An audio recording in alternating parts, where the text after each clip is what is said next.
Buckle up for AEC Trailblazers, the Founders Files, where we crack open the stories of the brightest minds in the AEC startup scene. Forget institutional pitches. We're diving deep into the real personal journeys of these industry disruptors. Get ready for some casual chats firsthand. Hello, and welcome everybody to another episode of the AEC Trailblazers podcast, where we interview the most amazing founders of the AEC. Today with us, it's Matt Jones. He's the founder of the Dragon Group, a forward-thinking leader in the labor hire and recruitment industry.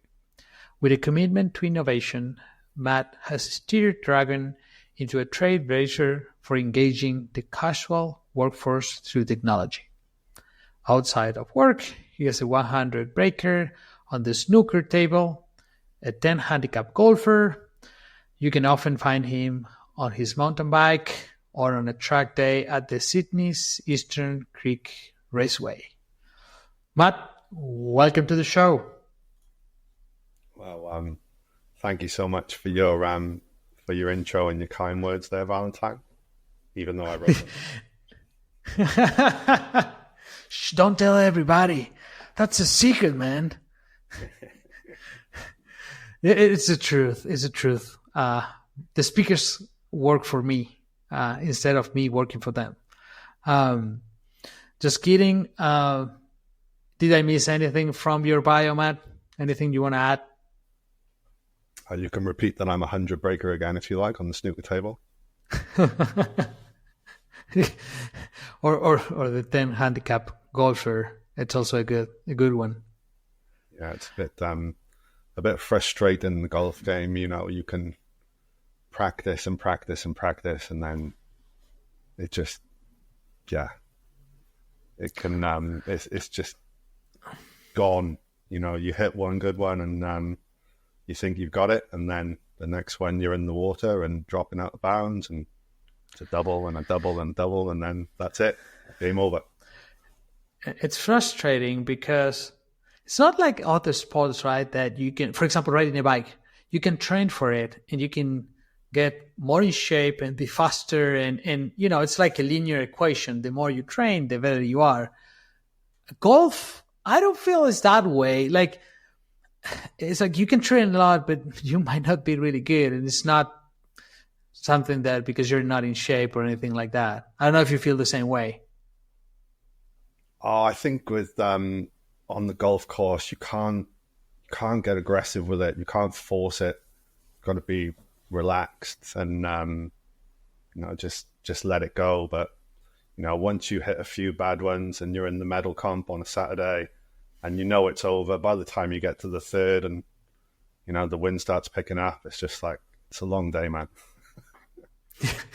No, absolutely. It's more mental than anything else. But enough about golf. Can you tell us a little bit about yourself, Matt? How do you got engaged in the AEC in the first place?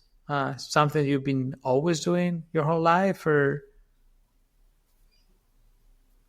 Well, absolutely not. I imagine that my journey to where we are today would be quite different from many of your other guests. I was not exactly the dream pupil in my early schooling days, and I didn't really get on that well in school. I was quite disruptive, and by my early teens, I'd had enough, and most of my time was spent hustling in the local snooker club. And from there on, I never really went back to school. That was me out of the door at probably 14, and that's being kind. It was probably a bit earlier than that. My first boys' holiday at the age of 15, and I didn't come back for 6 months. I stayed out there in Tenerife when all of my friends were in school, and I was out in Tenerife working in bars and living that life. I had a bit of a taste of that life quite early, and that was it then for the next sort of 10, 15 years of my life, I was traveling across Europe, various jobs, all in the casual workspace, and eventually found my way to Sydney in 2007. And from there, I now say my first real job. So my first real job was in 2012, where I worked for a skip bin company called Dat Skip Bins. And that was my journey. That's really interesting. Well, I love it, man. I love to travel as well. I've been living in many countries around the world. So you got me at Tenerife, man. That's heaven. That's a really beautiful place. How's your Spanish? Yeah, not great. I don't think I spoke much Spanish when I was in Tenerife.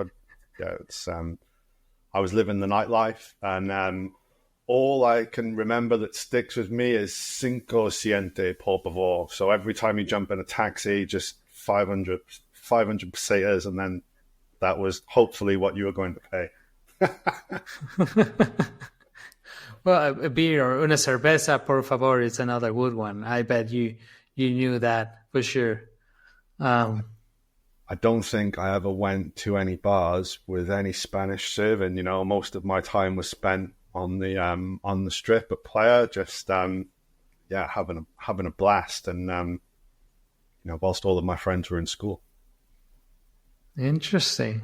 Well, that's a hell of an experience, man. But then when you went back to reality, how did you decide to start your own company? It was like, hey, I'm not going to be an employee, I'm going to do my own thing? Or how do you come up with the idea of starting your own thing? Yeah, so my first real job, Dat Skip Bins, my boss, and at the time, my friend, now mentor, used to call me good news, bad news. Why, Jones, is it always good news, bad news with you? And it was pretty soon after that I realized that nobody's going to give me a job. I'm just too much of I just need to do my own thing. Like if I'm going to make any money in this world and make my own way, it has to be in my own vision of something that I'm passionate about, and something that I'm going to be committed to. Otherwise, I just fall off the bandwagon, and you won't get anything from me. That's really where it started with Dragon. So throughout my early years of working, I've never had a full-time job, so I've always been a member of the casual workforce. So even until now, I'm 43 now, I've probably spent more time as a casual than I have as a business owner.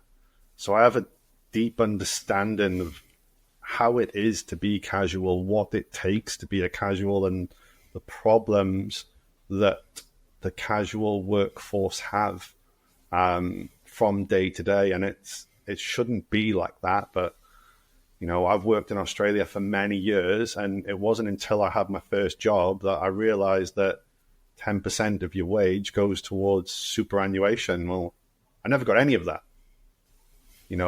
People just don't pay people correctly, and it's wrong because it's people's wages. They only have one job, and that's to make sure that you pay correctly.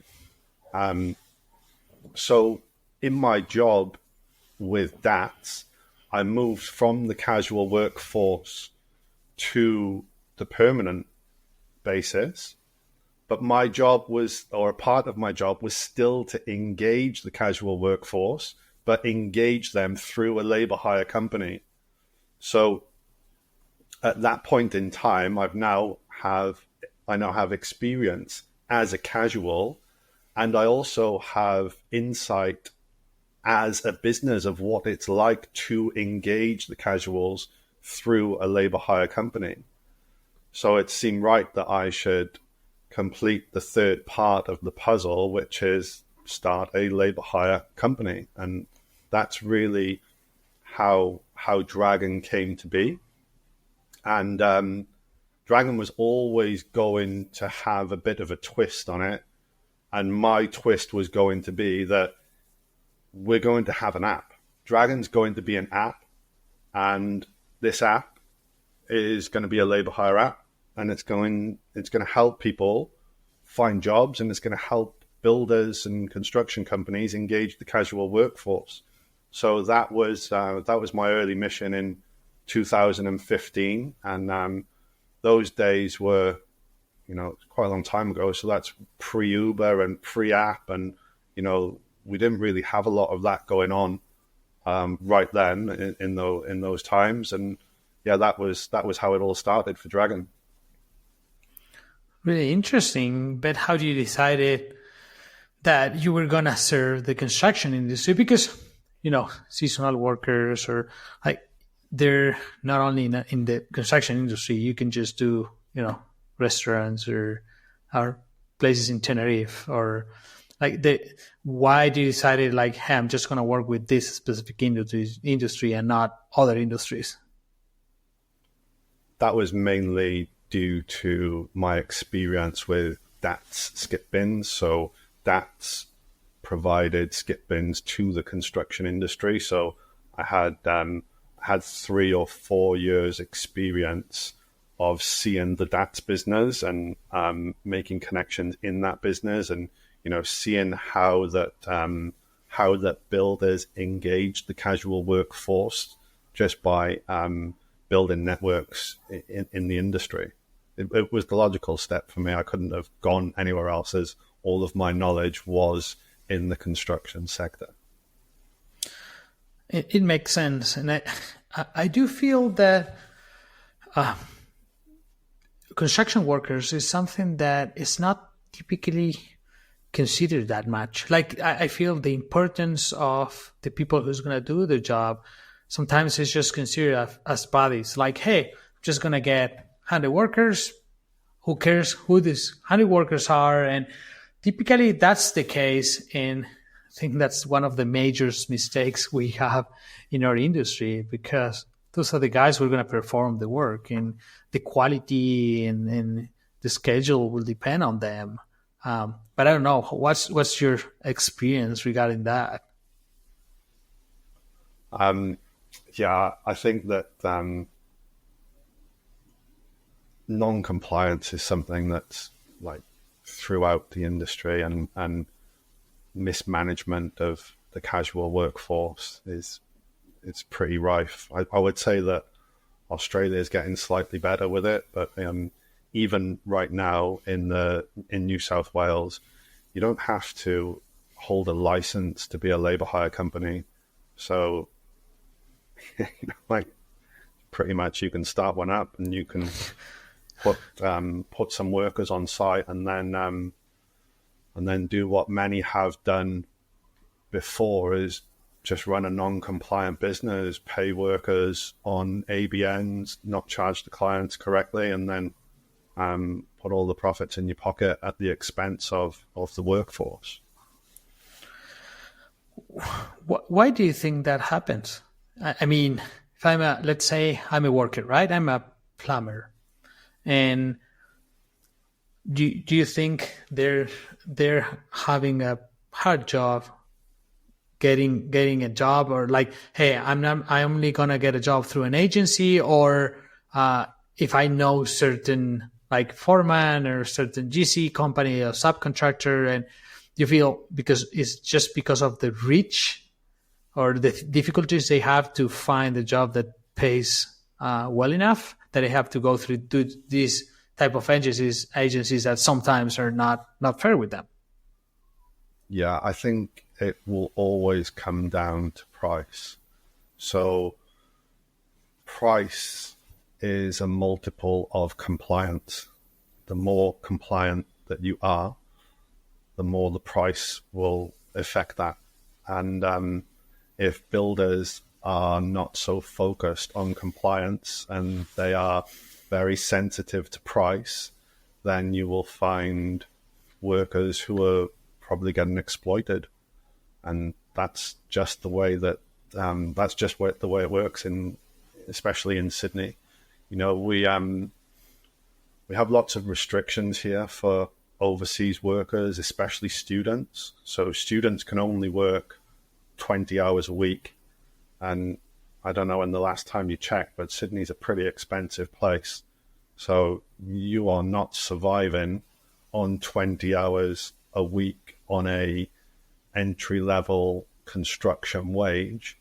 And there are many ways that people can get around that. And one of the ways that is open and has been open for many years is for students to apply for an Australian business number, which is an ABN, and then they get paid on an ABN, and it's hard for the Australian tax office to keep track of that. So that means that these workers are getting paid more because they're working more hours. They're not paying tax. So they're happy. They're feeling great. So they don't have any restrictions on the amount of hours that they can work, and they're also responsible for their own tax. So there's potential that that's not being done correctly. So the workers are winning. They're in front, and they're happy with this. So now we can ask the question of, okay, why do labor hire companies engage workers illegally under ABNs? And that's just money as well. It's much easier to pay somebody $500 than it is to pay their tax, their superannuation contributions, to do it all legitimately. They'll make way more money paying somebody on an ABN. So the worker is incentivized to work on an ABN, and the labor hire company is like, well, we'll make more money if we engage workers under a non-compliant agreement under an ABN. So then we'll go to the builder and we'll say, well, what does the builder get out of this? And the builder gets the same. The builder gets a much cheaper rate. So compliance is a multiple, or the rate is a multiple of compliance, and that's what drives it is cost.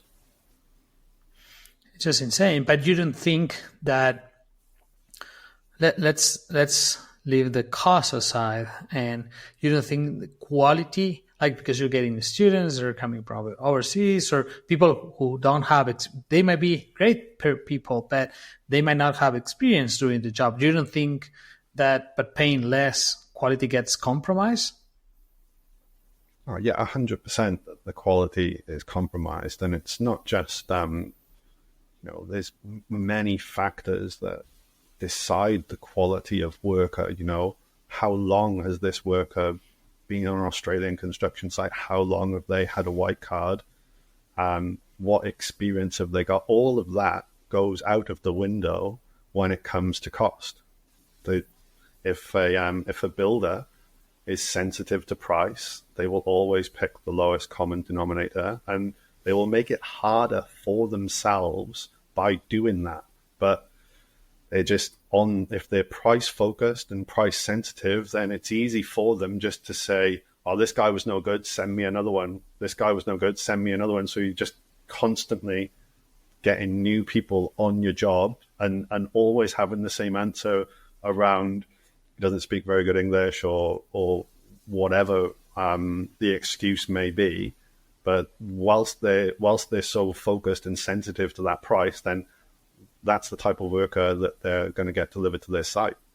But bear in mind, you also get some great work, because a lot of these overseas workers have great experience and they know exactly what they're doing.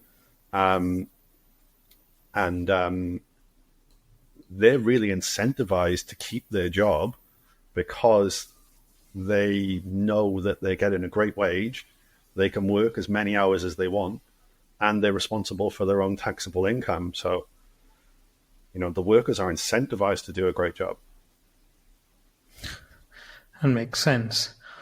How do you feel something like what you're doing, which is using technology for this problem? How does technology change compared to a regular agency? Well, the technology that we've built at Dragon, it's really focused on the two platforms that we have. So we built the Dragon Labor Hire app first, and every line, every possible scenario in the Dragon app is designed to give the client the best possible outcome. So even if the client thinks that they know what they want, the Dragon app, just by repetition of how many times that we've done it, knows what the result is. And we know what the client is trying to do. So the app will always try and find the best possible result for the client. If it can't deliver you a 10, it'll deliver you an 8, a 7, a 6, and it'll keep going until it finds that result that you want. Now, we fork that technology into Dragon Worker. So Dragon Workers have slightly different ambitions and a different idea of what the perfect result is for them, but the app knows that. It's built into the code. So we're trying to find the best possible result for the casual workforce. Now, they're not really, I wouldn't say complicated, but we'll then start asking the question of what do the casual workforce care about? What is important to them? And we've asked this question many times, and we've documented the response many times, and it really always comes back the same. And it would be no different from your response, or probably not any different from my response. So what do you care about in your workspace? So you want to get paid as much money as you can, and you want to work as close to home as possible. Okay? I want to work on a safe site for a good builder. That's pretty much it. That's all we have to get right. Pay as much as we possibly can and keep you as close to home as possible on a safe site for a good builder. Easy. What the technology that we've built at Dragon really does, it drives efficiency into that engagement. And we've done that by removing the middlemen, by dialing in on all of those processes and building technology, building workflows that drive efficiency. So the Dragon savings come from efficiency. They don't come from traditional recruitment non-compliance. Interesting. I'm just curious, what happens if you get a construction site who's not safe and a client who's not a good builder? Do you speak with the builder in some sort of way to improve the way they're doing things? Do you decide not work with that specific client, or how do you deal with that? Yeah, that's we're quite brutal at Dragon, and we're quite brutal in everything that we do. And what that really means is we have a technology stack that's built for a certain type of builder, and it's built for a certain type of worker. And if you do not fit into that, then it's not for you. And that is me being brutal, because you can't build for everyone. So we just specifically build the best technology we can for builders who want the same result. So they want a great product. They want affordable, effective labor hire solution, and they want to get a positive result. And that's the builder that we want. So we make it really easy for them to be compliant and to navigate their way through the platform with as little friction as possible, So they're not constantly on it or constantly getting their attention dragged to the Dragon platform. It's a real set and forget, and it allows the builders then to go on and do their other jobs because they've got other jobs. They don't want to be dealing with labor hire all the time. You just want to get in, book your workers, approve your timesheets, pay your invoice, set your swims up, do your induction, and that's it. Go and do your other multiple jobs. And that's what Dragon clients, that's what makes us really sticky for our builders is we do not have recruiters in the business at Dragon. So our clients might go a long time without getting a phone call from anyone at Dragon. And I can vouch for that. They might go a long time. They always know that we're here if they need to talk to us. But when you've got your tech stack right and it's working and people understand it, they don't need you to talk to them. They don't want to hear from us. They just want to. They've got hundreds of other subbies that require their attention. So the whole idea behind Dragon is you build it right. You build it once. It's a platform that works, and you take 2 or 3 minutes out of your client's time each week for them to approve timesheets, make future bookings, rate some workers. That makes sense. And it's true. Nobody wants to. You want less phone calls, less meetings, not the opposite, because you already have too many problems on the job site to deal with. And how about the workers? You mentioned for the builders, what's the reason to work with you guys? How about the workforce? Like every worker that goes into the platform and works with you, they get a more steady flow in terms of knowing that after one construction job site, they will move to the next one, or what are the advantages? Yeah, like Dragon, the Dragon app is something that I'm extremely proud of. But Dragon Worker is something that I've built this for the casual workforce. I set out to build the best platform for the casual workforce, a platform that can only ever be equaled. It cannot be beaten in terms of delivering value to the casual workforce. And that came about over many years of documenting the platform and really dialing into what the casual workforce want and need. And people should be free to work. So when you're a casual worker, you've made the decision to be a casual.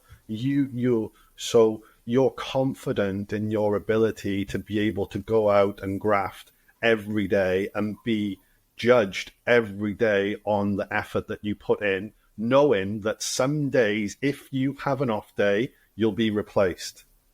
Some days, if you call in sick, you'll be replaced. The sites don't wait.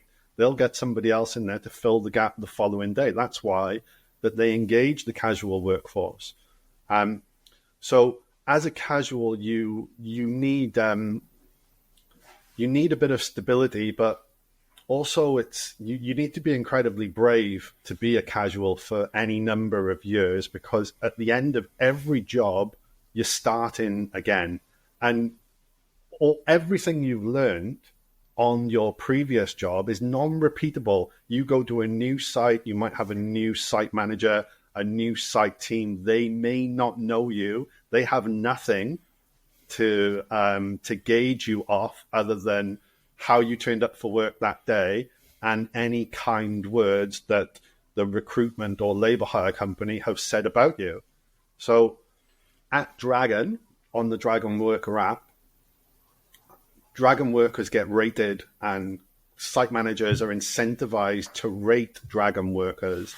And it goes a long way. And the reason why it goes so far is it's not us rating our workers. It's the clients that are rating the workers. And what you may find then is you'll find that, I'm not getting good ratings, or I don't like the rating system. But then on the other side of the scale, you'll have a number of Dragon workers who love the rating system because they're good at their job. They go out, they're on time, fit and ready for work. They know construction inside out. They've got a number of positive reviews from previous clients and other builders, and they've got a number of stars on their profile.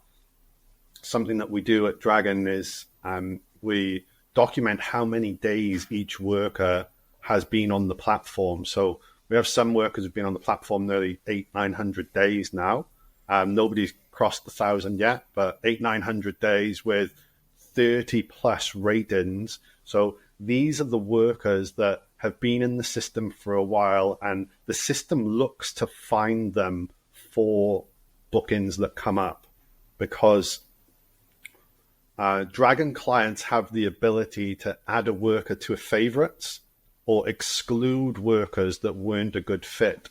So what that really means is clients, by pressing and engaging with those buttons, can add workers to their pool and exclude workers that weren't a great fit. Now, this drives huge efficiencies on their end, when it comes to clients who have multiple sites, add workers to favorites. That means that favorite workers then transition from one site to another site. They get to meet the builders. They know how this business works. They know how the sites are set up, and the builders are loving it because they are adding more and more workers to their pool, which means every booking they make, the chances of having a successful outcome greatly improve, because instead of having new people to your job each and every time, you're having people who've been marked as favorites.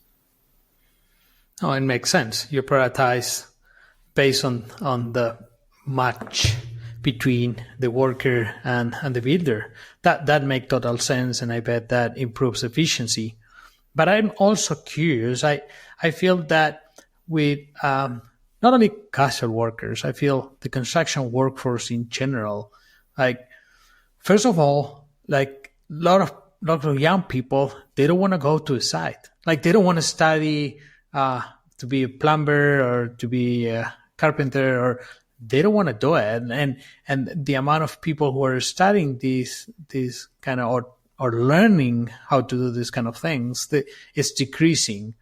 Also, at the same time, we have more and more technology. We don't have robots yet on the job site, but maybe one day. And Dragon is gonna not only manage people but also robots. But how do you see the workforce in the near future? What are the big changes that you see are happening nowadays? I think something that we built into the Dragon Worker app was a calendar, and this nearly killed me. This was probably one of our most complex builds, and when you're building out scope, and we have to have our scope approved by the App Store, so it's really like a solid blockade. If they don't approve it, I say if they don't approve it, they very rarely approve it on the first time, and it really slows everything up and banks everything up for us. So on this particular build, where we were building the calendar into the Dragon Worker app, so what that calendar allowed our workers to do was to enter availability up to 90 days in advance, select whether they wanted to work Saturdays or Sundays, and that really appealed to a lot of our workforce, Valentine, because a lot of the Dragon workforce is actually in college studying some sort of construction.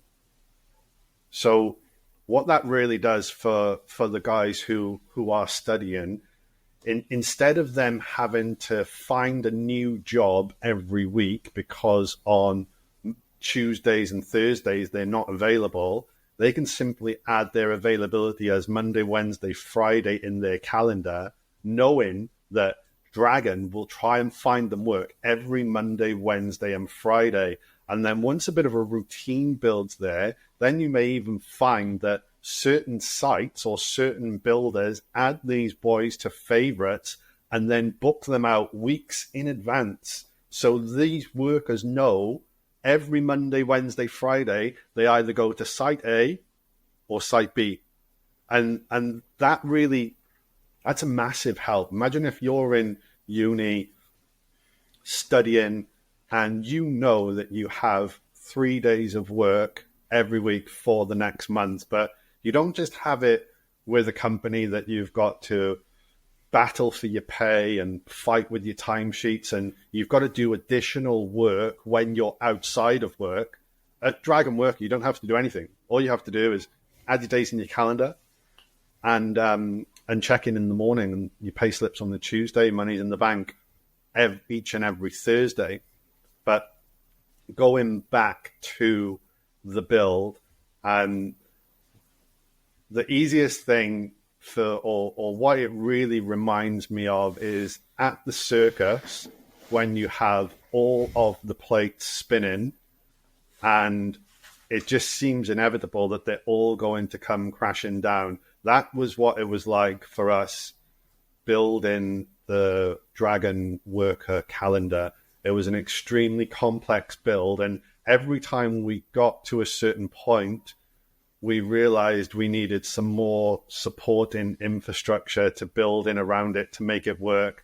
And then we had a few rejections from the App Store as well, which required additional work. So to say that I had all of my plates spinning at the same time was an understatement. We had maybe 6 or 7 builds backed up with, and if it would have gone wrong, then it would have been an absolute disaster for us. And we're talking about people's timesheets not being right, apps not working. Just, well, yeah, it was a grim, it was a really stressful time. And after we accomplished that build, we launched the build, and we had the calendar in the Dragon Worker app. I then got the dev team together. I was like, never, ever, ever, ever, ever again do we do that. And everyone was like, yeah, like, I understand. Like, it's just, it was a really hard build, and took a few years off my life just getting that one out. It happens. That's when you're building a product, and I feel every owner of a platform or an app has gone through that. Like, there are certain releases who are a nightmare, but I'm glad you made it. And in terms of the future, what lays for Dragon on the near future? Are you planning on expanding to other countries, or you just want to stay in Australia and expand the amount of features you have, or where are you planning for the near future? Well, that really depends on how far I let my ambition run. I mean, I'm very patriotic, and the construction industry of New South Wales has thrown me a huge amount of support over the years. So I really want to get my product just to knock it out of the park for the New South Wales industry. And even though it's not a massive challenge for us to go into different industries or move to different states, as we are as a business right now, I do not feel that we have tested our final model. I still think Dragon's at an MVP stage, even though it's been on the build for pretty much 9 years. So in June this year, we changed the business model.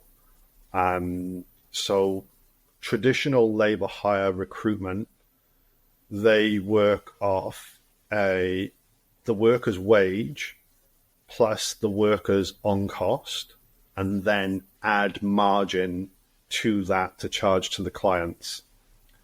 And this is an expensive way of doing it. The end result to the builders mean that they're paying a premium for an acceptable level of compliance. So at Dragon, we're pretty unique because we've built our technology in-house. So we own the technology that we have. So it gave us an opportunity to do something different. And, you know me, Valentine, I like to do things different. So I was flirting with a subscription model for quite some time, maybe 12 to 14 months, just trying to figure out how I could drive down the end cost to the builder, make labor hire more affordable for the construction industry. And my idea was I could charge a cost price version to the builders, so they would have their labor hire would essentially be for free, and then they would pay a subscription service based on timesheet usage on our platform. So in June this year, we launched our third product, which is a web-based portal. So we have the Dragon app, we have the Dragon Worker app, and in June we launched our web-based portal, and then we launched our Labor Hire Your Way. So what that means is we're giving builders an option where they can choose to engage us however they see fit. So if they are price sensitive, they can choose the cheapest and most cost-effective way to engage labor hire, which is a subscription model based on a credit card payment. And if they need a trade-in account, so they need trade-in terms, then they can engage us either on a subscription model, which is the cheapest option, or they can engage us under traditional methods, but with an account as well. And we teamed up with an AI platform called Marmalade to deliver that service. And that's really where we're looking at going in the future now. So we're now moving forward with our subscription models and a cost price service to the builders. So labor hire at cost price is what we're running with right now, and amazing feedback. And we haven't had any drop off yet. So everybody that's joined us on the subscription has not left. That's great to say. Not many platforms accomplish that. So congrats on that, Matt. And I know you're a busy person, so I'm not gonna keep asking questions. But before we wrap this up, can I ask you a couple of ping pong questions? Let's go for it. All right. What do you think is going to be the next trend on the AEC? I mean, without jumping on it, the buzzword of AI, but I mean, it's just come so far in such a short space of time. It has to be AI. I mean, you would think it would be around driving efficiencies and removing middlemen. AI for me every day of the week. It's so interesting. Everybody seems to be involved in it, and also when the leaders are warning us about how powerful it can be, you can only guess at what it is capable or what it is capable of right now. Oh, absolutely, I agree.